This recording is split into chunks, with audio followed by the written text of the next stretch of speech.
आपने चौथीराम जी पर जो संस्मरण लिखा है उसमें उनकी जी। प्रतिभा, उनके अध्ययन और उनकी उदारता और उनके साहस को लेकर भी लिखा है। आपने एक प्रसंग का जिक्र किया है जो हिंदी विभाग और हिंदी समाज कहिए उसकी जड़ता के तौर पर उसको देखना चाहिए। आपने जिक्र किया है कि बीएचयू के एक प्रोफेसर मार्क्सवाद और अस्तित्ववाद नहीं जानते थे और इस पर क्या कहा जाए, वो मुक्तिबोध के निधन के बाद अपने समय के बड़े कवि रघुवीर सहाय से मिलने गए और उन्होंने कहा कि तुम लोगों के साथ कोई है मुक्तिबोध नाम का, बीड़ी पीता रहता है, उसको कहो कि हमसे मिले, मैं सिलेबस में उसकी किताब लगवा दूंगा और रॉयल्टी मिल जाएगी। जिसको लेकर रघुवीर सहाय ने बाद में संपादकीय लिखा और कहा कि इतना पतन हो चुका है एक बड़े देश के बड़े विश्वविद्यालय के हिंदी विभाग का। पर मैं जानना ये चाहता हूं कि एक ऐसा व्यक्ति जो मार्क्सवाद और अस्तित्ववाद नहीं जानता था, जो इतना कुपमंडुक था, जो ये भी नहीं जानता था कि उसके समय का सबसे बड़ा कवि मुक्तिबोध गुजर गया, जो इस तरह की चीजों में रहता था, उस आदमी को आपने एक क्रेडिट दिया है, याद किया है कि उस आदमी की वजह से पहली बार काशी हिंदू विश्वविद्यालय में एक पिछड़े वर्ग का प्रतिभाशाली व्यक्ति दाखिल होता है अध्यापक के तौर पर। तो मैं ये समझना चाहता हूं, आप खुद, आपका जुड़ाव तरक्की पसंद समूहों से रहा है। मैं जानना चाहता हूं कि ये जो जाति जो है मार्क्सवादियों के भीतर या बहुत ज्ञानियों के भीतर भी, उसके और एक अपढ़ व्यक्ति, मैं उस आदमी को अपढ़ व्यक्ति कहना चाहूंगा, पर वो इससे मुक्त है, वो इससे इसके हिसाब से नहीं सोचता और प्रतिभा को सामने ला रहा है। इस द्वैत को कैसे आप देखेंगे? हाँ, दिनकर की रश्मिरथी में दो पंक्तियां हैं। कर्ण की हत्या कराते हैं कृष्ण अर्जुन से जी।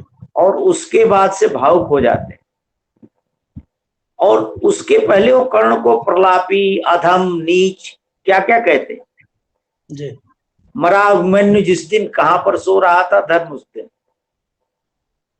लेकिन जब वो उसके गुणों को याद करने लगते हैं उसके मृत्यु के पश्चात, तो कहते हैं कि समस्या शील की सचमुच गहन है, समझ पाता नहीं कुछ क्लांत मन है, न हो निश्चिंत कुछ अवधानता है, जिसे तजता उसी को मानता है। हमने और हमारे साथियों ने विजयपाल जी पर एमए के दौरान एक पुस्तिका प्रकाशित कराई थी छद्म नाम बाण भट्ट से, जिस पर यह लिखा था कि काशी हिंदू विश्वविद्यालय में स्वच्छंद विचरता और सारे जीवन मूल्यों को चरता एक जघन्य जीव विजयपाल। मित्र, हिंदी साहित्य या किसी भी विषय में पढ़ने वाले एमए के विद्यार्थी का ये आत्मघाती कदम था। लेकिन सब कुछ के बावजूद जो सच है वो सच है, और वो सच ये है कि काशी हिंदू विश्वविद्यालय श्याम सुंदर दास और आचार्य रामचंद्र शुक्ल के समय से और पिछले वर्ष तक अगर आरक्षित सीटों पर पिछले वर्ष 2-4 लड़के ना आए होते, यानी आरक्षण का प्रावधान न होता, तो चौथीराम यादव के पहले और उनके बाद एक भी पिछड़ा अध्यापक नहीं था, एक भी दलित नहीं था, एक भी जनजातीय समाज का नहीं था। जी जी। ये बात कहते हुए मैं रेखांकित करना चाहूंगा कि विजयपाल सिंह के दुश्मन त्रिभुवन सिंह के शोध छात्र थे चौथीराम यादव, और चौथीराम यादव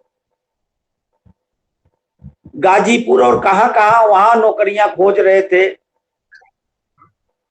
काशी हिंदू जी विश्वविद्यालय में विजयपाल सिंह को इस बात के लिए भी एक क्रेडिट दी जानी चाहिए कि हर 5 वर्ष में 10 वर्ष में वहां कोई एक विभाग में महान गुंडा पैदा होता था जी जी और वो सब डीली टूली पीएचडी कर लेता था। उसमें कई तो कैबिनेट मंत्री हुए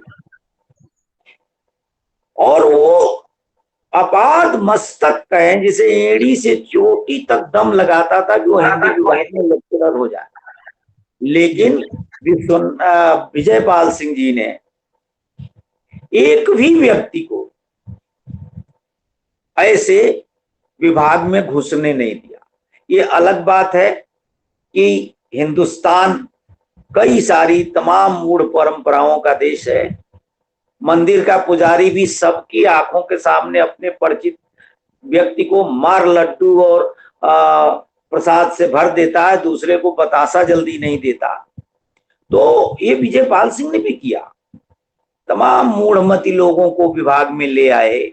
लेकिन अवधेश प्रधान, चौथीराम यादव,